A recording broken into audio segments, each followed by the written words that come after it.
Halo sahabat, bagaimana kabarnya? Saya ingin memberikan kabar baik untuk sahabat sosial karena info yang ditunggu-tunggu akhirnya hari ini ada jawaban. Seperti apa kabarnya? Saksikan di konten pada hari ini dan jangan skip. Kita akan selesaikan pada hari ini.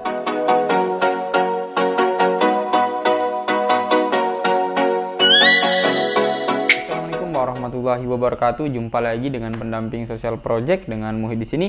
Di konten pada hari ini kita akan membahas tentang pencairan bantuan program Keluarga Harapan. Jadi sahabat sosial dimanapun Anda berada, hari ini saya ingin memberikan informasi yang menggembirakan karena mengingat bantuan program Keluarga Harapan pencairan tahap 1 dan tahap 2 itu seharusnya sudah selesai tersalurkan 100%. Tapi nyatanya sampai hari ini di bulan Juni masih ada beberapa data yang masih belum cair. Jadi hari ini saya ingin memberikan informasi bahwa pencairan tahap 2 gelombang 14 sudah bisa dicek saldonya karena ini bisa dikatakan sebagai gelombang terakhir dalam proses penyaluran bantuan program Keluarga Harapan tahap kedua. Karena beberapa gelombang kemarin ya, yaitu pencairan tahap 2 gelombang pertama, kedua, ketiga, keempat, kelima, keenam ya, ketujuh, ke-8, ke-9, 10, 11, 12 dan 13. Dan di akhir bulan Juni ini ada penyalurannya lagi yaitu di gelombang 14. Jadi bisa dipastikan bantuan untuk penyaluran tahap kedua sudah selesai disalurkan oleh pemerintah, dalam hal ini Kementerian Sosial. Oke, seperti itu sahabat sosial ya. Dan untuk sahabat sosial yang baru gabung, jangan lupa klik subscribe serta nyalakan lonceng notifikasi agar sahabat sosial mendapatkan informasi-informasi terupdate dari channel ini. Seperti itu ya.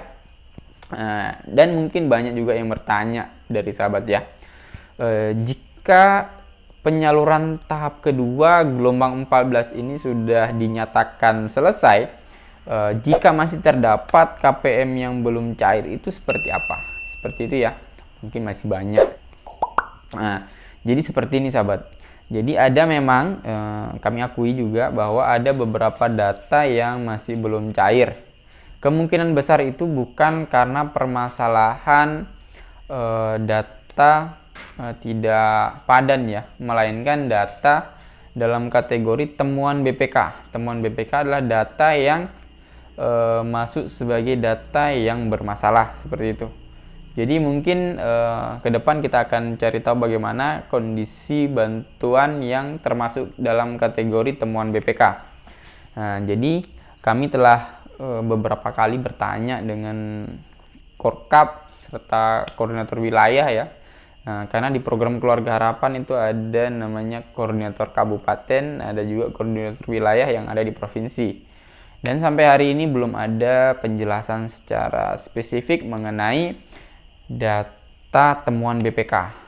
Kemungkinan, ini hanya kemungkinan saja, data temuan BPK adalah data yang disinyalir memiliki permasalahan di perbankan atau menerima bantuan yang sifatnya ganda.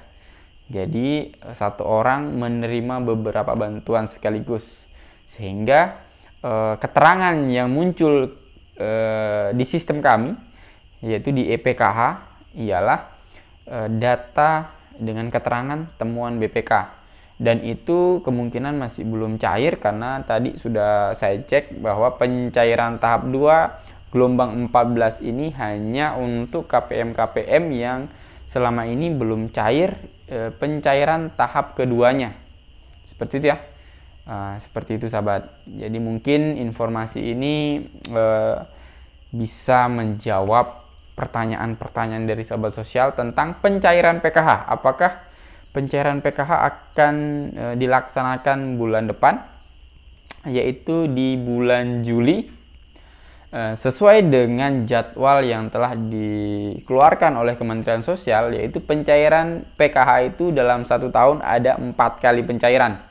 Pencairan tahap pertama di bulan Januari, pencairan tahap kedua di bulan April, pencairan tahap ketiga, ya, tahap ketiga itu di bulan Juli.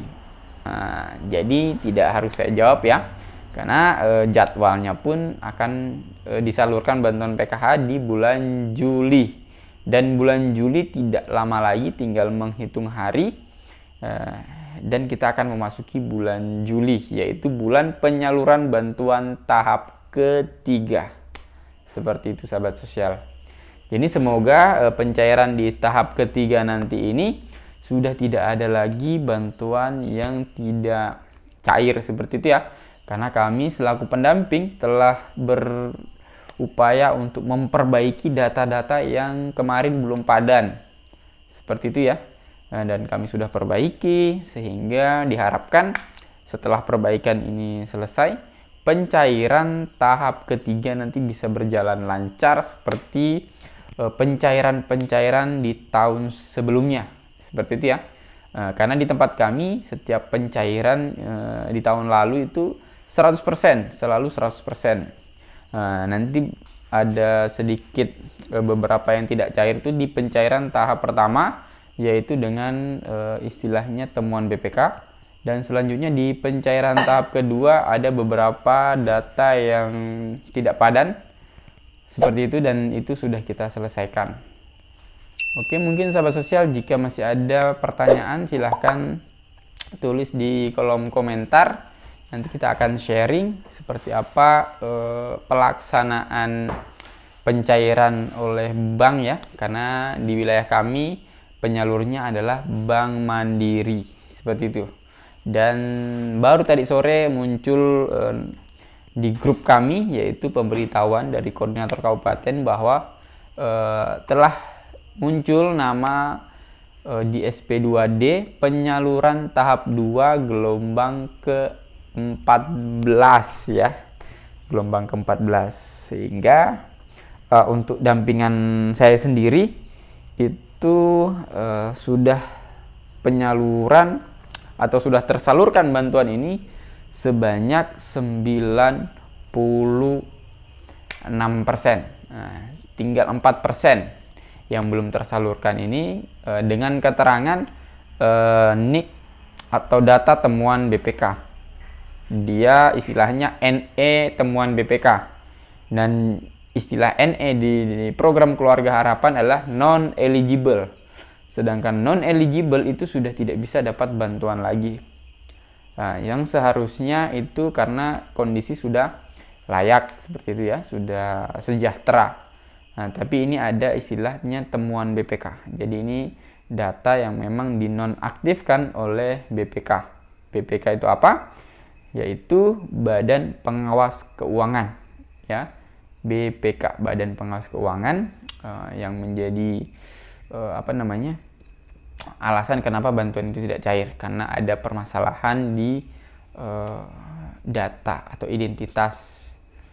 Ya, kemungkinan rekeningnya terbaca sebagai data yang bermasalah dan ditemukan oleh BPK, sehingga BPK mengeluarkan interupsi mungkin ya, sehingga bantuannya tidak dicairkan.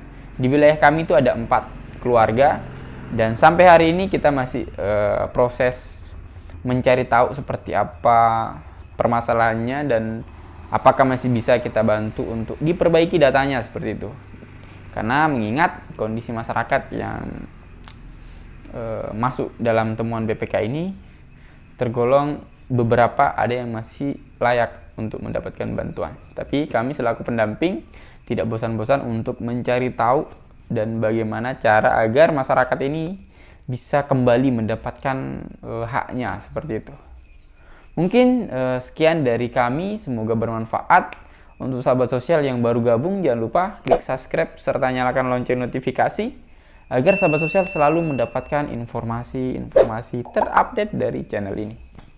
Mungkin cukup sekian dari kami, kurang dan lebihnya kami mohon maaf. Kami akhiri dengan ucapan wabillahi taufiq wal hidayah. Wassalamualaikum warahmatullahi wabarakatuh.